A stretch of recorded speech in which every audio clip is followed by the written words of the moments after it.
ప్రభుత్వాలు మారుతున్నా, టెక్నాలజీలో దూసుకుపోతున్నా గ్రామాల్లో మాత్రం ఇంకా మార్పు రావడం లేదు. అభివృద్ధి పేరిట వీడీసీలు పెత్తనం చెలాయిస్తూనే ఉన్నాయి.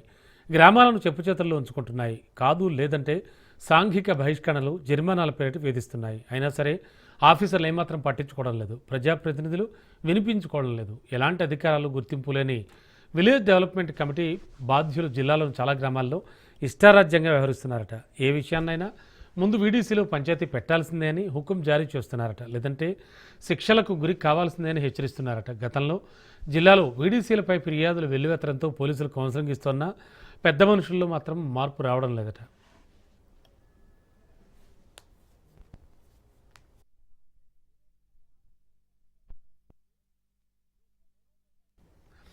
పంచాయతీ ఎన్నికల వేళ నిజామాబాద్ జిల్లాలోని గ్రామాల్లో వేడి రాజుకుంది. నామినేషన్ల స్వీకరణ మొదలు కావడంతో ఏకగ్రీవాల కోసం ప్రయత్నాలు షురూ అయ్యాయట. పంచాయతీ ఎన్నికలపై గ్రామాభివృద్ధి కమిటీలు కొన్ని పెత్తనాలు చెలాయిస్తున్నాయన్న టాక్ వినబడుతోంది. తాము నిర్ణయించిన వారే నామినేషన్ దాఖలు చేయాలని తీర్మానిస్తున్నాయట. పలు చోట్ల పోటీకి ముందుకొస్తున్న వారికి వీడీసీలు కళ్ళెం వేస్తున్నాయట.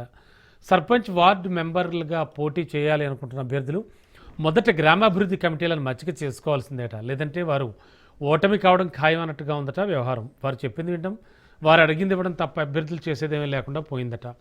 వివిధ రాజకీయ పార్టీ నాయకులు సైతం వీడీసీలను సంప్రదించి తమకు సంబంధించిన అభ్యర్థులను గెలిపించాలని అర్జీలు పెట్టుకుంటున్నారట.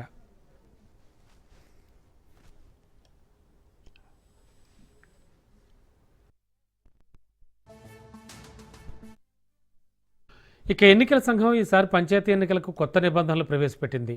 సర్పంచ్, వార్డు మెంబర్లు ఏకగ్రీవంగా ఎన్నికైతే దాన్ని ప్రకటించే బాధ్యత కలెక్టర్లకు అప్పగించింది. ఏకగ్రీవమైన గ్రామాల్లో కలెక్టర్ పూర్తి స్థాయిలో పరిశీలించి నియమ నిబంధనల ప్రకారం ఉంటేనే ఏకగ్రీవంగా సర్పంచ్ ఎన్నికైనట్లు ప్రకటించాలి. కానీ నిబంధనల తొంగలో తొక్కి వీడీసీలు తమకు నచ్చినా, తమను మచ్చిక చేసుకున్నా, తమ వేలంపాటుకు ఊకొట్టిన వారికి ఏకగ్రీవం చేస్తున్నారట.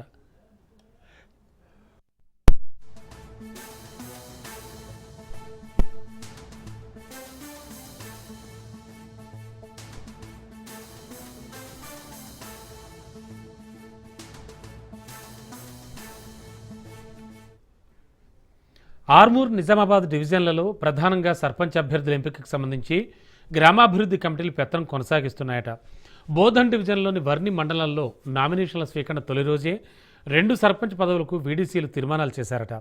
సంబంధిత గ్రామాల్లో వారు నిర్ణయించిన వారే సర్పంచ్గా పోటీ చేయాలని, మరెవరూ నామినేషన్లు దాఖలు చేయకూడదని తేల్చెప్పారట. దీంతో వీడీసీ నిర్ణయించిన వారే నామినేషన్లు వేశారట. ఆర్మూర్ డివిజన్లో ప్రస్తుతం గ్రామాభివృద్ధి కమిటీలతో ఆశావహుల చర్చలు కొనసాగుతున్నాయట. గ్రామాభివృద్ధి కమిటీకి నిర్ణయించిన డబ్బులు చెల్లించిన వారే పోటీ చేయాలని కొన్ని గ్రామాల్లో నిర్ణయించినట్లు తెలిసింది. ఆర్మూర్ మండలంలోని ఓ గ్రామంలో గ్రామాభివృద్ధి కమిటీ 4 సర్పంచ్ పోటీదారులతో చర్చించి తాము చెప్పినంత డబ్బులు చెల్లించిన వారే పోటీ చేయాలని తేల్చెప్పారట. జక్రాన్పల్లి మండలంలోని ఓ గ్రామంలో గ్రామాభివృద్ధి కమిటీ సర్పంచ్ అభ్యర్థిని నిర్ణయించిందట. మొత్తానికి వీడీసీలు ఇష్టారాజ్యంగా వ్యవహరిస్తున్నారనే గుసగుసలు వినబడుతున్నాయట.